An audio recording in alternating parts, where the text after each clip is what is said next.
What's going on, everybody?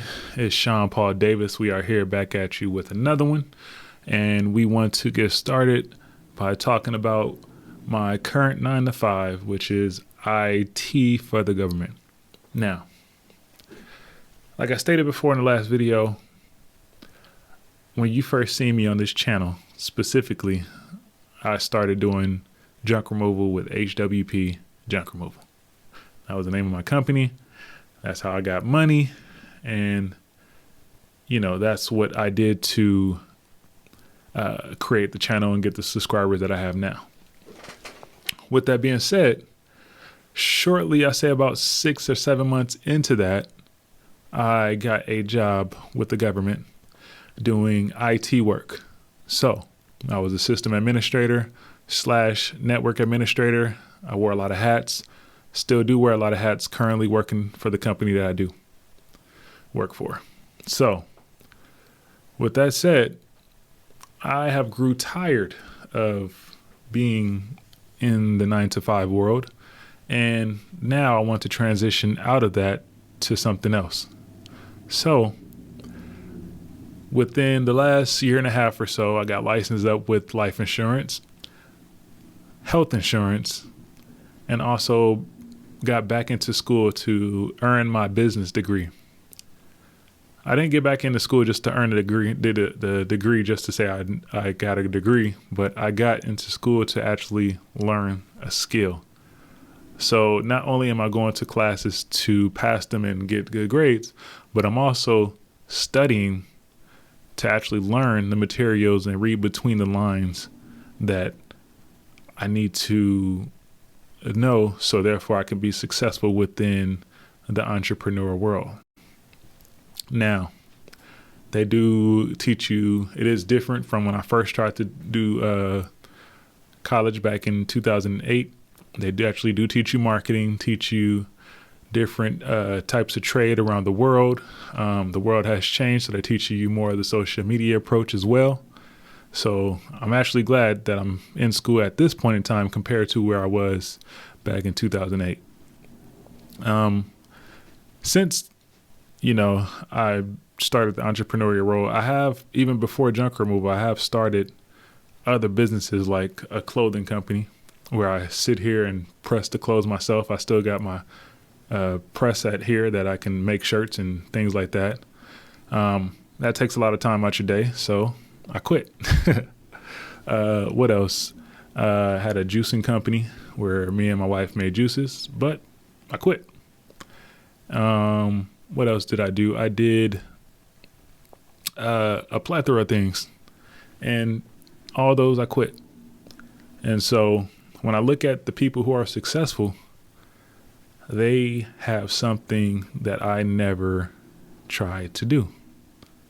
So with that said, take a look at this clip here by Nipsey Hussle, and he tells you what his trick was on how to become successful. Did you ever get down where it was like, man, this ain't gonna work? Or, That's why I call my thing the marathon, because I'm not gonna lie and portray this ultimate poise like I've had it figured out. Nah, I just didn't quit. That's the only distinguishing quality from me and probably whoever else going through this or went through this or is gonna go through this, is that I ain't quit. I went through every emotion. I went through every emotion with trying to pursue what I'm doing. You know what I mean? And I think that what gonna separate whoever's gonna try to go for something is that you ain't gonna quit. Unless, you're gonna really take the stance if I'm gonna die behind what I'm getting at right now. You see that he said he never gave up. He never quit. So this is something I strive to not do anymore and make sure that I am available and always thriving and striving to continue whatever I need to do. Unless it's completely bad, then I will, turn into a different direction, but that's not necessarily quitting. That's just trying a different route. For instance, if you're driving somewhere, point A to B, but there's a roadblock from point A to B, then you have to go to point C, and sometimes you have to go to point D just to get to where you got to go. Different paths, different roadways. So I want to encourage everybody not to quit. I've actually always found something to be very true, which is Most people don't get those experiences because they never ask. I've never found anybody that didn't want to help me if I asked them for help. I always call them up. I called up, this will date me, but I called up Bill Hewlett when I was 12 years old, and he lived in Palo Alto. His number was still in the phone book. And he answered the phone himself. He said, yes? He said, hi, I'm Steve Jobs. I'm 12 years old. I'm a student in high school, and I want to build a frequency counter. And I was wondering if you had any spare parts I could have. And he laughed, and he gave me the spare parts to build this frequency counter, and he gave me a job that summer in Hewlett-Packard, working on the assembly line, putting nuts and bolts together on frequency counters. He got me a job in the place that built them. And I was in heaven. And I've never found anyone who said no or hung up the phone when I called. I just asked. And when people ask me, I try to be as responsive, to pay that debt of gratitude back. Most people never pick up the phone and call. Most people never ask. And that's what separates sometimes the people that do things from the people that just dream about them. You gotta act. And you've got to be willing to fail. You've got to be willing to crash and burn, with people on the phone, with starting a company, with whatever. If you're afraid of failing, you won't get very far. As you can see on my channel, I did keep posting, but it wasn't consistently. I want to at least post one video a week. So, never quit. I should say never quit. Moving forward with that, like I said, I am a licensed insurance agent. I am a licensed health agent. I am licensed to help people on the health side who are turning 65 that are going to sign up with Medicare. We get you signed up with Part A and Part B. If you want further medical care, we can get you signed up with Part C and D, or do what they call Medicare supplements. Or we can get you, if you qualify, we can get you Medicare Advantage, where you don't pay out of your pocket. With life insurance, I can get you your term, your whole life, and your IULs. I recently learned about the benefits of IULs, learning that you can put money into it and it has a built-in savings account. Then you can use that money while you're still alive if you signed up for it the correct way. So I will definitely be talking about that in the future. Term is always good. Whole life is always good. It's good to have that policy in effect when you need it, when you're actually unalive. So therefore, the people that policy is for can take advantage of it. So those are some things that I have now on my plate to move forward with and want to be a master of. So I plan to not quit that and be a master of my field. With that said, that's the financial world. So being an entrepreneur, you want to learn about all things financial, tax cuts, how to get money, how to use other people's money.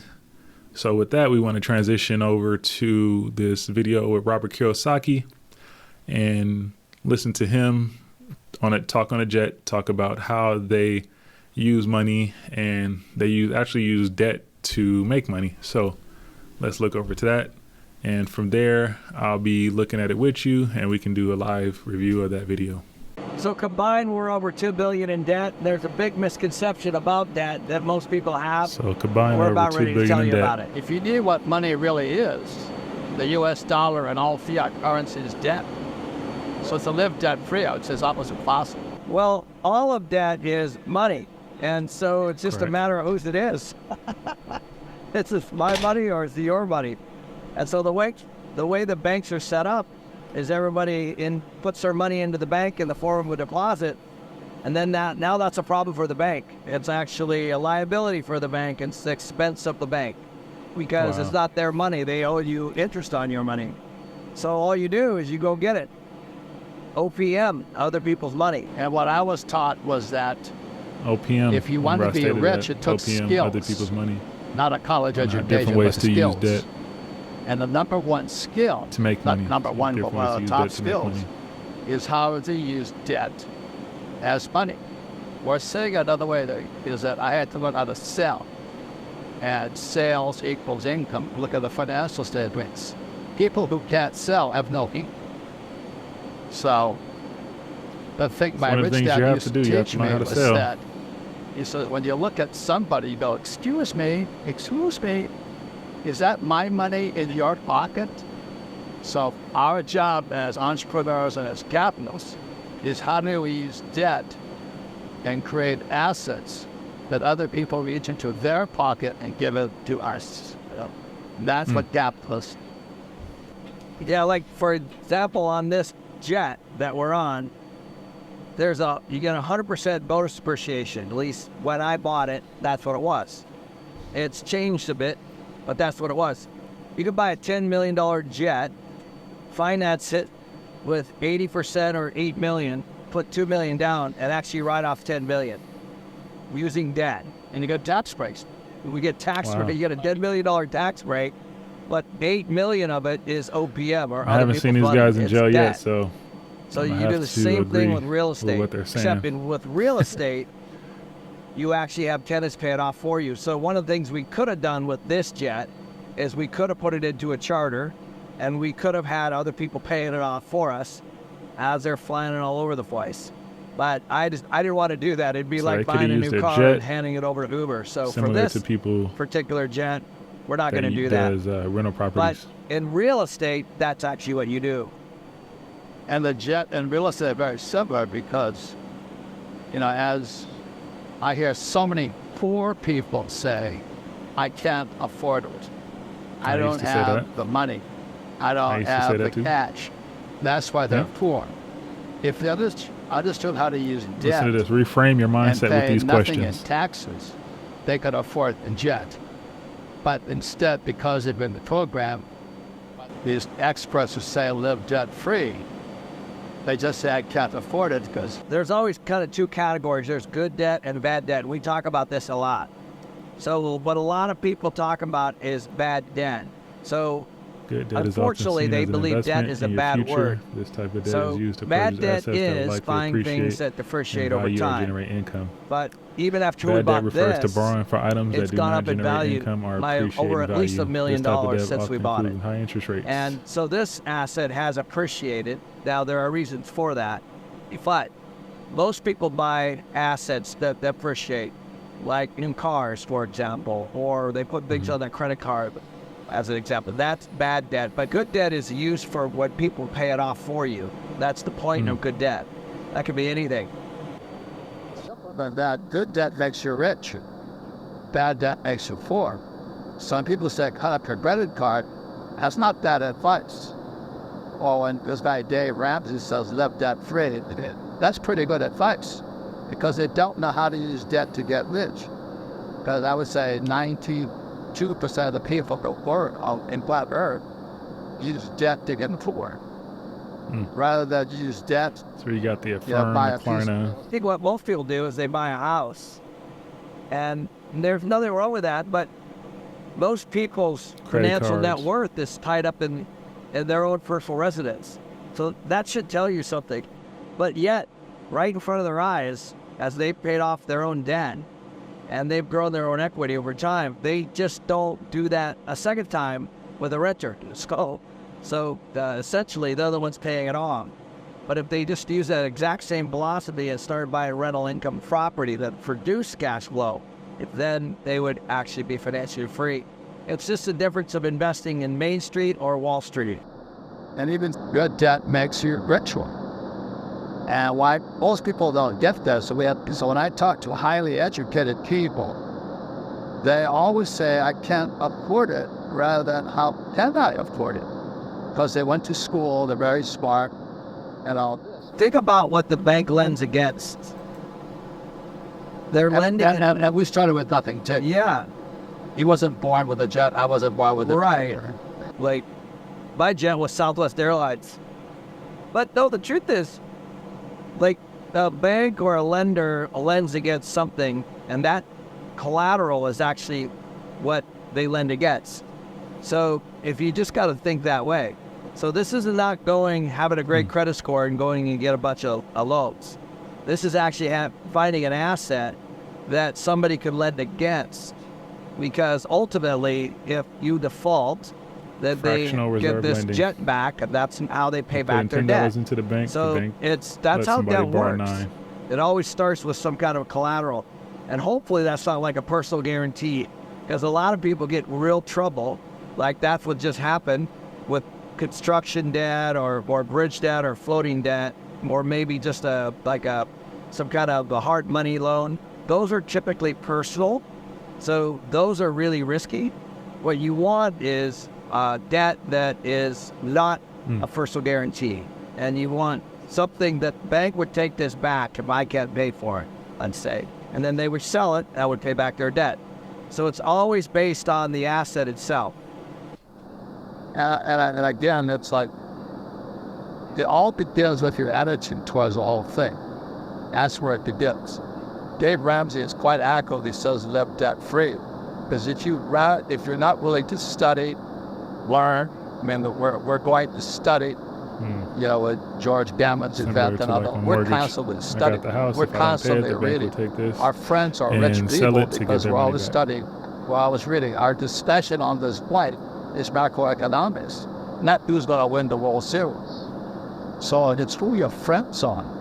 And most of the people I know as friends, they're poor, but they'll talk about basketball, football, what's on TV, and that's where they're full. So when I say buy a jet, they say, oh, I can't afford it. Or start your business. Oh, that's too risky. Conversations are important. You ought to pray, but it starts there. My poor dad always said, small talk is I can't definitely and my rich dad always said, poor personally. people said can't afford it more than rich people. So you discipline. Here's my best friend's why their rich dad was discipline yourself to say, how can I afford it? When you say, how can I afford it? You can open your mind up and go figure out how to do it. When somebody's teaching me, I often want to ask, well, get out and show us your financials, prove to us you know what you're talking about. Most people cannot.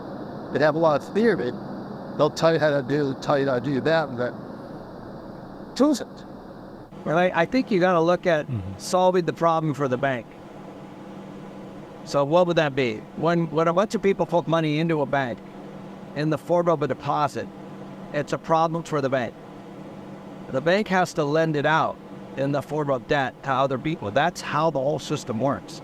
That's never going to change. So by buying this jet, I'm actually solving the bank's problem. But the biggest thing is we're riding on this jet and we're good friends. What do we talk about? We haven't talked about the World Series yet, have we? Have we talked about football? No, we actually pulled out all the books we're reading. We pulled out all the articles we're reading. We're talking about what each person's studying right now, and everybody's studying something a little bit different. And we're just trying to get into everybody's brains and so that we can sharpen our own. So a very important thing is what are you importing into your head? Small that talk, who's your friends? frivolous talk. What do they do for money? Pretty good video. What I got from that was how to use debt the right way to make money, and also the conversations that you have with people that you know, or your colleagues, your business partners. Are you talking about, sports that have nothing to do with you making money? Are you talking about how can you own a sports team? So that's a couple of things that I see in this video that, is pretty good. Short, 10-minute video, probably a little less than 10 minutes. But yeah, with that said, hope you enjoyed this video. Look for more to come. And this is TheSeanPaulDavis, and we will see you again next episode. Peace.